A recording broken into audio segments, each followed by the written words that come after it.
하나님의 음성으로 들으시기 바랍니다. 두루를 떠나 항해를 다 마치고 돌레마이에 이르러 형제들에게 안부를 묻고 그들과 함께 하루를 있다가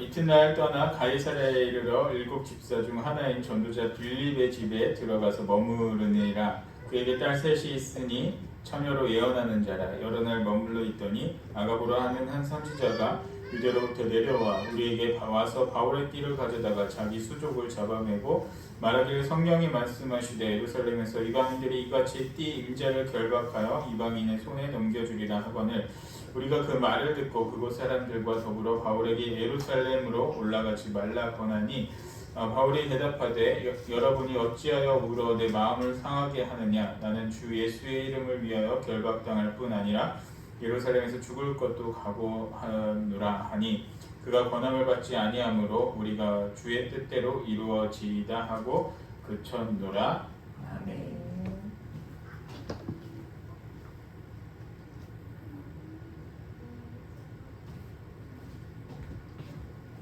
담당자가 빨리 세워주시길 바랍니다. 혼자 이렇게 왔다 갔다 하고 많은 분들이 같이 도와주시는데 한 분 한 분이 이렇게 하다 보니까 조금 이렇게 바쁜 것 같습니다. 이제 이번 주 토요일부터 설 연휴가 시작이 됩니다. 설을 앞두고 저도 이제 지난 한 주 동안 많이 이렇게 돌아다니게 됐습니다. 왜 돌아다니냐? 이 작은 농어촌 교회 목회자로서 그동안 도와줬던 분들한테 감사 인사라고 이렇게 정확하게 말하면 저희 아버지께서 이렇게 말씀을 해주셔서 여기저기 이렇게 선물을 이렇게 드리면서 인사를 하게 되었습니다. 그래서 인사를 하다가 지난번에도 우리 교회에 오셨던 목사님이시죠. 시민교회도 이렇게 찾아가고 어떻게 기회가 돼서 시민교회 목사님하고도 이렇게 잠깐 이야기를 나누게 되었습니다.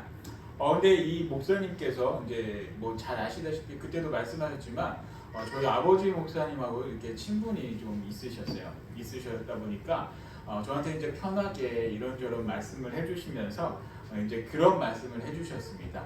우리 그냥 본인 말씀대로 하면은 형님이 아들 보내지 말라니까 형님이 이렇게까지 보내주셔가지고 애가 형님한테 이렇게 아들 보내지 말라고 그렇게 말렸는데 이렇게 보냈다고 이런 말씀을 제게 또 해주셨죠.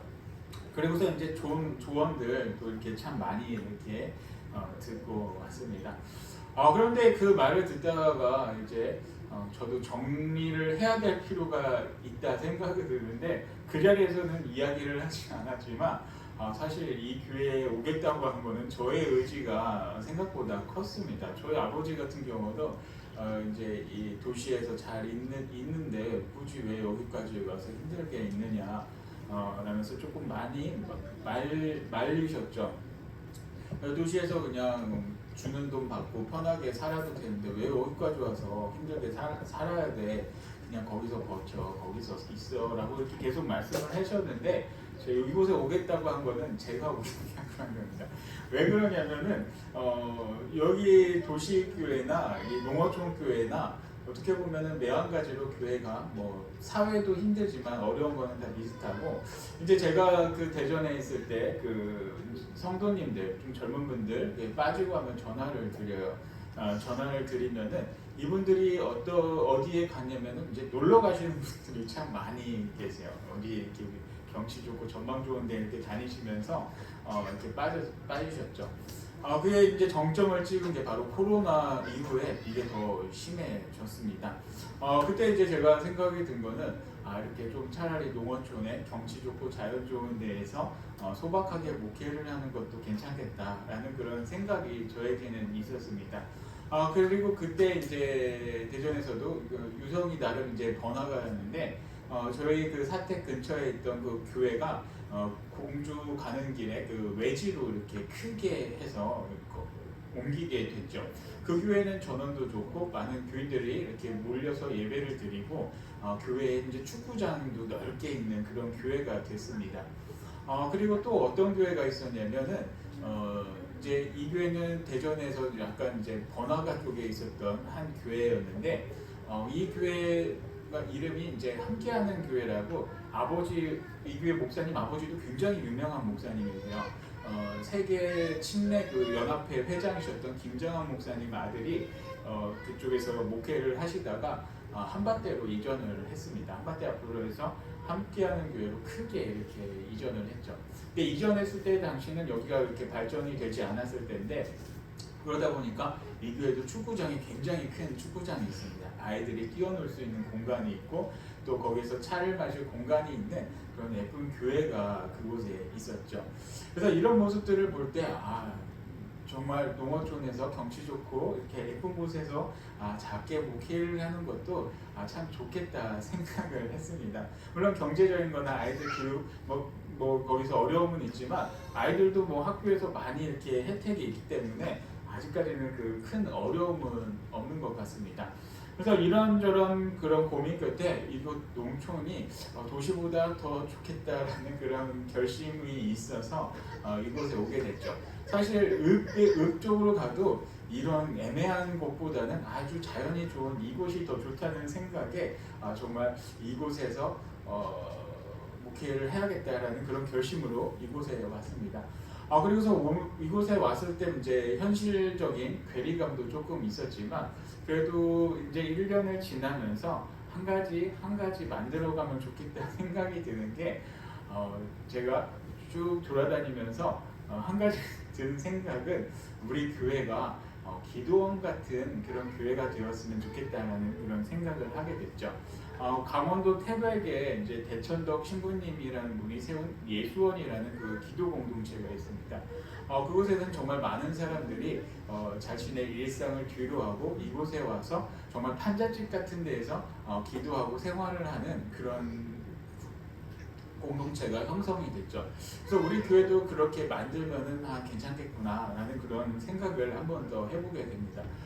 그래서 올해는 그런 것들 하나하나 세워가면서 우리 교회도 좀 더 많은 사람들이 외부에서나 이렇게 왔다 갔다 할 수 있는 그런 교회가 될 수 있도록 이제 만들려고 이제 시작을 하려고 합니다. 그래서 여러분들의 기도도 많이 필요하니까 교회를 위해서 함께 또 기도해 주시면 좋겠습니다. 하여튼 제가 이 얘기를 드린 거는 많은 사람들이 제가 이곳에 오는 것을 반대를 했다라는 거예요. 그래서 만나는 아버지 가까이 계시는 목사님들을 만날 때마다 제게 그런 말씀들을 많이 해 주셨습니다. 여러분들은 혹시 주변에 반대에 좀 무릅쓰고 이렇게 어떤 일들을 해본 그런 기억들이 있습니까? 오늘 말씀을 보면은 바로 사도 바울이 주변의 만류에도 불구하고 하나님의 뜻 가운데 초지일관으로 그 일을 위해서 밀어붙이는 사도 바울의 모습을 오늘 말씀에는 기록을 하고 있습니다. 어떤 말씀일까? 이 내용을 보면은 지난번에 이제 말씀드렸지만 사도 바울이 예배소 교회 교인들에게 고별 설교를 합니다. 바로 20장에서 이 고별 설교를 하게 되는데 이 에베소 교회는 3년 6개월 거의 한 4년이라는 시간 동안 바울이 가장 오래 머물면서 이 교회를 섬기게 되었는데 그러다 보니까 이 에베소 교인들하고는 정말 많은 그 돈독한 관계가 이루어졌죠. 그런데 이 자신의 이 급한 임무가 있어서 예루살렘으로 가야 하는 일정 때문에 이 에베소 지역에 가지는 않고 근처의 섬인 밀레도라는 곳에 이 교인들을 모아놓고 고별 설교를 합니다. 그리고서 이 밀레도를 떠나서 다시 이 근처에 있는 작은 섬들을 경유해서 예루살렘을 향하여 가게 됩니다. 근데 우리가 오늘 읽지는 않았지만 4절 말씀을 보면은 이곳에 만나는 그 제자들 그리고 교인들이 이 바울을 만류를 하죠. 당신 그곳에 가면은 죽습니다. 그리고 당신 그곳에 가지 마십시오라는 그런 만류가 이 바울에게 있었습니다. 그런데 왜 그렇게 바울을 말렸을까? 이 사람들이 자신들의 생각으로 바울이 이 예루살렘 교회를 가는 것을 말린 것이 아니라 이 사람도 예수님의 제자로서 열심히 매일같이 기도하고 성령님의 뜻을 알고 있었던 사람들이었습니다. 그래서 4절 말씀을 보면은 어떻게 기록을 하고 있냐면 제자들을 찾아 거기서 이래를 머물더니 그 제자들이 성령의 감동으로 바울더러 예루살렘에 들어가지 말라 하더라 라고 말씀을 하고 있죠. 그처럼 기도하는 이 제자들이 이 바울이 가는 것을 왜 말렸을까? 바로 기도를 통해서 성령님을 통해서 이들이 깨달았기 때문입니다. 바울이 예루살렘에 가면은 고된 일과 환난이 있을 것이고 그리고 결국에는 죽을 것이라는 것을 성령님께서 알려주셔서 이 제자들도 알고 있었습니다. 그리고 현실적으로도 바울이 예루살렘에 가면은 좋을 게 아무것도 없습니다. 그런 모든 상황상 바울이 예루살렘 가서 그 어떤 좋은 일도 아무것도 없을 거라는 게 확실한 게 무엇이냐면 바울은 유대교 신봉자로서 정말 유대교에서 촉망받았던 사람이었지만 배교를 함으로써 또 그리스도를 전했던 사람이었습니다. 그래서 이 지역에 예루살렘에 살고 있는 많은 유대인들이 바울만 보면은 죽이려고 기회만 잡고 있었습니다. 많은 유대인들의 적이 된 사도 바울이었기 때문에 이 바울이 예루살렘으로 간다라고 하면은 현실적으로 죽을 수밖에 없는 그런 상황에 놓여 있었습니다. 그런데 이 바울은 이런 것들 다 알고 있었죠. 바울이 기도를 안 했던 사람도 아니고 바울도 성령님의 뜻을 알고 있었던 사람이었습니다. 그래서 기도를 통해서 또 자신도 예루살렘에 가면 자신의 모든 이 인생이 끝나는 것을 알고 있었지만 바울이 배에 올라타고 또 예루살렘을 향하게 됩니다. 그래서 이제 7절부터 계속 보면은 이 바울이 이 예루살렘을 향해서 가는 일정에 대해서 말씀을 기록하고 있습니다. 그리고서 또 가는 중에 만나는 사람이 누구냐면 바로 빌립이죠.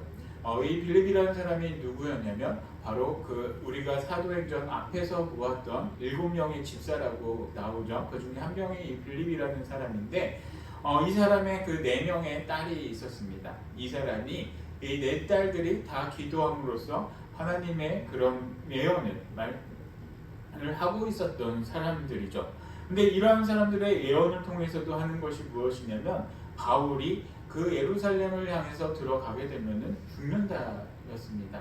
그래서 가지 말아라 이렇게 이야기를 하고 있습니다. 이렇게까지 만류하는 이유는 무엇일까요? 바로 사도 바울에 대한 애정과 사랑이 있기 때문에, 인간적인 그런 관심과 그런 사랑이 있기 때문에 바울이라는 스승이 죽는 것을 원하지 않았습니다. 그래서 예루살렘에 가는 것을 그 주변에 있는 모든 사람들이 다 말리게 되었습니다. 그러면은 바울은 왜 이렇게까지 주변의 모든 사람들이 예루살렘에 가면 죽으니까 예루살렘에 들어가지 마십시오 라고 말렸는데 바울은 왜 이렇게까지 고집을 부리면서 예루살렘을 향해 갔을까요? 참 재밌지 않습니까? 그런데 바울이 그것을 몰랐던 것도 아니고 자신도 죽을 것을 알지만 바울은 예루살렘을 향해서 갈 수밖에 없었습니다. 그것이 무엇이냐면 그의 사명, 바로 하나님께서 바울을 향한 뜻이 예루살렘에 가서 하나님의 사명, 복음을 전하고 끝까지 그 모든 것을 마쳐라라는 것이 하나님의 뜻이었습니다. 그리고 또 한 가지 중요한 이유가 있는데 그것은 바로 이 예루살렘 교회가 굉장히 어려움을 겪고 있었던 현실에 있었습니다. 그래서 그 소식을 들은 이 사도 바울이 절대로 이것을 가만히 보고만 있을 수가 없었기 때문이죠. 그래서 바울이 개척했던 그 소아시아의 교회와 또 유럽에 있는 교회로부터 이 예루살렘 교회를 위해서 헌금을 모으게 되었습니다. 그리고 그 헌금을 모아서 전달하는 사명을 갖고 있었던 게 바로 사도 바울이었습니다. 그래서 그 예루살렘 교회를 도와주기 위해서 이 사도 바울이 가야만 하는 그런 상황에 놓여 있습니다. 그러면은 이 바울이 그냥 그 돈을 다른 사람에게 주면은 안 될까요? 라고 생각을 할 수도 있지만 그만큼 중요한 임무이기 때문에 그 누구도 대신할 수 없었죠. 그러면 헌금이 왜 중요할까? 한번 또 생각을 해봅니다. 저도 이제 지난주에 저와 가깝게 지냈던 한 2명의 목사님들이 이제 연락이 왔습니다. 이제 해가 바뀌고 새 해가 시작되면서 이제 2명 이제 가깝게 지내던 목사님한테 연락이 왔습니다. 이제 그 아까 만났던 그 시민교회 목사님은 저보다 연배도 훨씬 높고 그래서 이제 한참 어른 같은 목사님이고 이 두 분은 저랑 나이도 이제 크게 차이 안 나는 옛날부터 전도사 때부터 선배 목사 전도사님으로서 이제 가깝게 지냈던 분들이세요. 한 분은 이제 김제에서 농촌교회에서 목회를 하고 계시고 한 분은 이제 대전에서 기반을 잡고 목회를 하고 계시는데 이분은 이제 청년 목회를 점점 더 키우고 계세요. 그래서 전국에 이제 해외까지 지점이라고 해도 될지 모르겠지만 교회를 계속해서 세우고 있죠. 대전, 세종, 전주 제가 아는 데만 하더라도 그리고 이제 서울의 노년동까지 이제 교회를 개척을 했는데 한 번은 그런 이야기를 하시더라고요. 야, 그 우리 교회 솔지 혹시 솔지라고 아시나요? EXID라는 그룹에서 보컬을 했던 그 여자 가수인데 야 솔지가 등록을 해서 세례를 줬어라고 얘기를 하시더라고요. 그만큼 교회가 점점 더 많은 청년들이 몰려 있고 교세가 매우 커지고 또 이번 주 제가 한번 또 연락할까 하는데 또 인도에서 캠프를 한다고 얘기를 하시더라고요. 그래서 또 해외도 이제 계속 가다 보니까 제가 어떻게 연락을 하게 될지 몰라서 잘 못하고 있습니다. 가끔가다 이제 유성했을 때는 그 앞에 교회가 있어서 놀러 갔던 그 목사님이셨어요. 근데 이분들이 저에게 전화를 주셨는데 이제 김제에 계시는 목사님은 저한테 하시는 게 전에 제가 농촌교회로 간다고 하니까 야 내가 우리 교회도 그렇게 그 교회도 큰 교회가 아니다 보니까 너를 직접적으로 도울 수는 없지만 어떤 교회가 연결이 된다라고 하면 내가 너와 너의 교회를 꼭 도와줄게 라는 그런 말씀을 한번 해 주셨죠. 그래서 이제 그때의 그 기억 때문에 그런지 이분이 이제 김제에서 조금 사이즈 있는 그 규모가 있는 교회 목사님을 통해서 올해 한 해 이제 우리 교회 아니 저한테 또 매달 얼마씩을 이렇게 후원을 해주겠다라고 그렇게 연락을 주셨습니다. 그리고 사실 그 올해 우리가 2023년 달력을 만든 것도 그 교회에서 그 헌금으로 이렇게 후원금을 주셔가지고 제가 그 전년도보다 훨씬 더 많은 배수의 그 달력을 제작을 해서 주변에 이렇게 다 나눠 드렸죠. 근데 이렇게 전화를 받고 보니까 한 가지 또 제가 좀 감동을 받은 게 그 목사님이 직접 저한테 연락 주신 게 아니라 저희 아는 목사님을 통해서 연락을 주셨죠. 그 이유는 제가 부담 갖는 것을 좀 싫어하셨던 것 같아요. 그래서 부담 안 주려고 제 아는 목사님을 통해서 또 그 목사님을 통해서 이렇게 연락을 주셨습니다. 그래서 너무 감사하는 마음도 감사하게 이렇게 감사했는데 며칠 있다가 또 이제 그 전화가 왔죠. 다른 목사님한테 전화가 왔는데 그분은 이제 그 목사님이 같이 데리고 있는 제가 가깝게 지내는 그 동생인데 목사가 된 친구예요. 그 친구한테 전화가 왔는데 이제 그 친구 말로도 올 한 해에서 한 2년 정도 그 교회에서 얼마 동안 일정 금액을 지원을 해주겠다라는 그런 이야기를 이제 제가 또 전해 듣게 됐습니다. 또 사실 이제 경제적으로도 뭐 큰 돈은 아니지만 또 참 감사하다 이렇게 생각을 하게 됐습니다. 그런데 이 돈들이 이 금액들이 헌금들이 이것도 다 교회에서 저한테 지원해 주시니까 다 헌금이죠. 근데 이 헌금을 저한테 이렇게 조금씩이라도 나눠준다라고 하는 이유가 어디에 있겠습니까? 뭐 제가 뭐 잘생겨서 예뻐서 화려해서 아무런 이유가 없습니다. 저한테 이렇게 보면서 잘생겼다고 하는 사람은 저희 엄마밖에 없어요. 사실 저희 엄마 말고는 이렇게 잘생겼다는 말씀하시는 사람도 없는데 그런 어떤 이유가 없죠. 바로 제가 이 농촌교회에 있기 때문에 바로 그들도 저에게 이 어려운 교회 현실을 알고 저를 도와주겠다고 하는 거지 제가 그 어떤 것도 내세울 게 없습니다. 그러면은 그 사람들을 볼 때는 어떤 마음으로 느꼈습니까? 그 사람들에게는 바로 이 예수 그리스도의 사랑과 나눔이 있기 때문에 저에게 이렇게 지원을 해주겠다라고 하는 거죠. 왜 그러냐면 저한테만 하는 것이 아니라 여러 교회들에게 나누기 때문에 이 적은 돈이지만 다 합치면은 절대로 적은 돈이 아닙니다.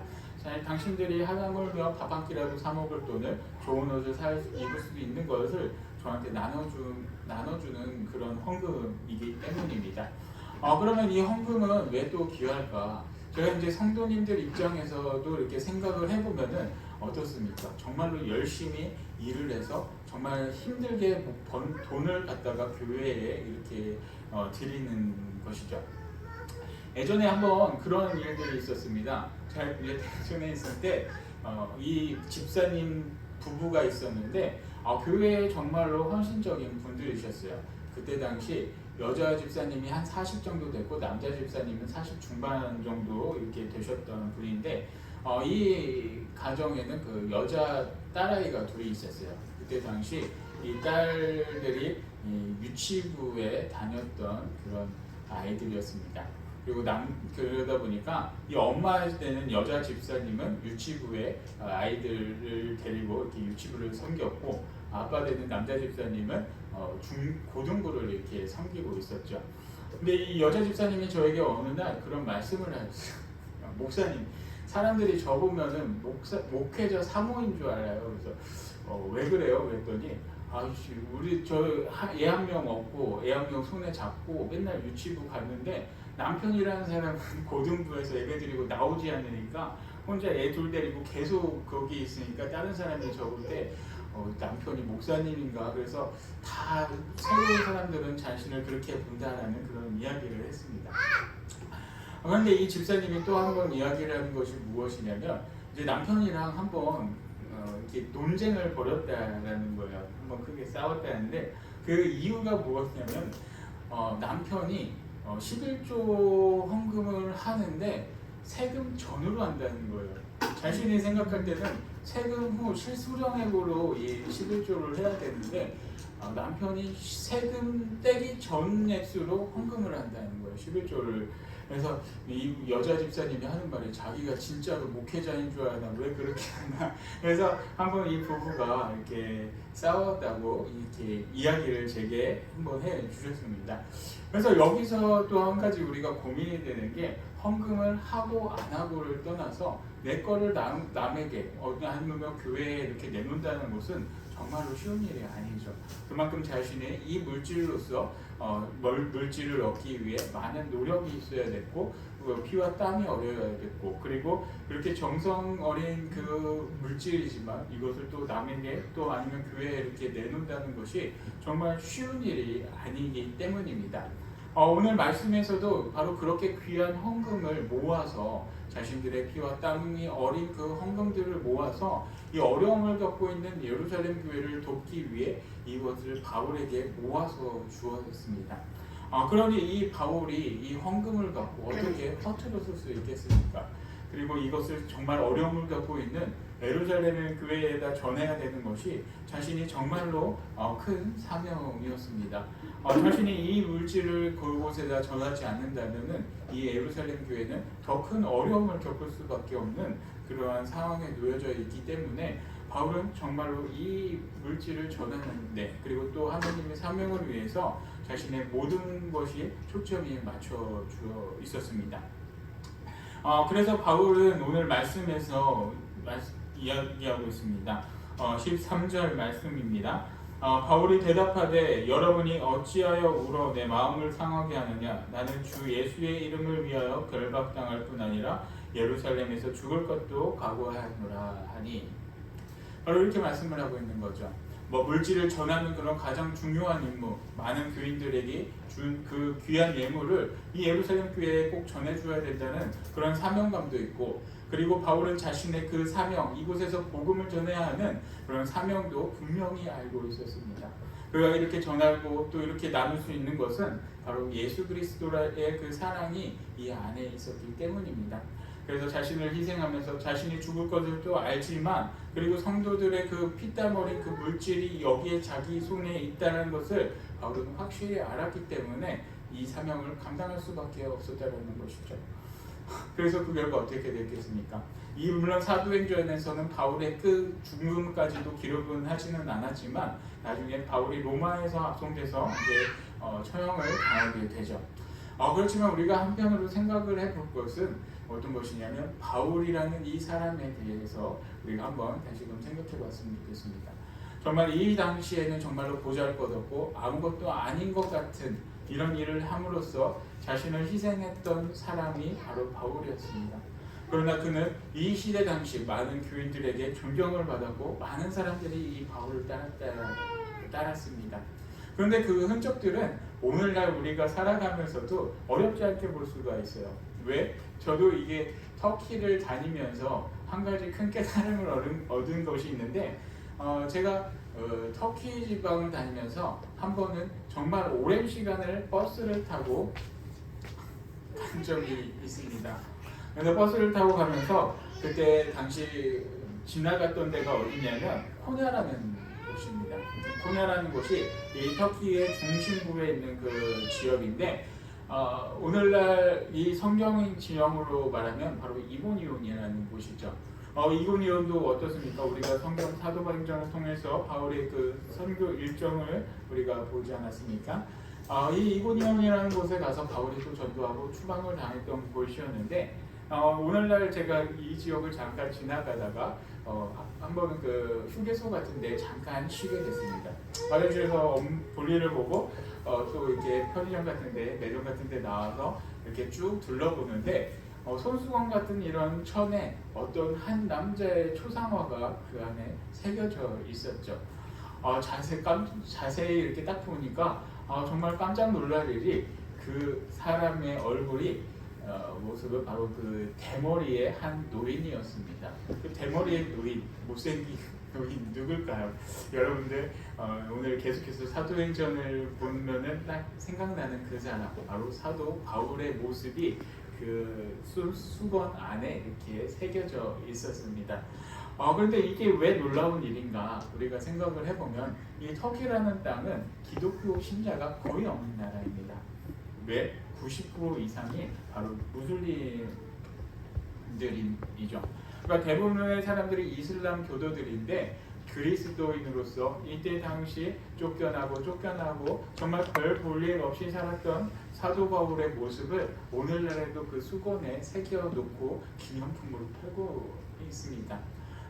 그 무슬림 지역에서 기념품으로 팔 정도라면은 정말로 얼마나 대단한 사람입니까? 당시도 많은 사람들에게 존경을 받았고 많은 사람들에게 따랐던 그 사도 바울, 그리고 오늘날에도 성경을 이렇게 많이 기록하면서 성경에 정말 이 복음을 전하기 위해 정말 헌신을 했던 이 사도 바울, 그 사도 바울 때문에 우리가 오늘날 예수님을 또 알 수 있지 않습니까?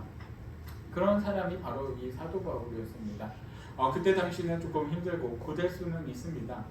그렇지만 하나님의 그 사명을 감당하고 헌신하며 나아갈 때 하나님께서 절대로 그 헌신과 그 수고를 그냥 넘기시지 않는다는 것이고, 그는 그 살아있을 당시에 정말 어떻게 보면 별 볼 일 없이 이렇게 거지같이 살면서 복음을 전했던 별 볼 일 없는 사람으로 생각할 수 있지만 오늘날 많은 사람들이 존경하며 그의 사상을 따르고 또 배우고 있습니다.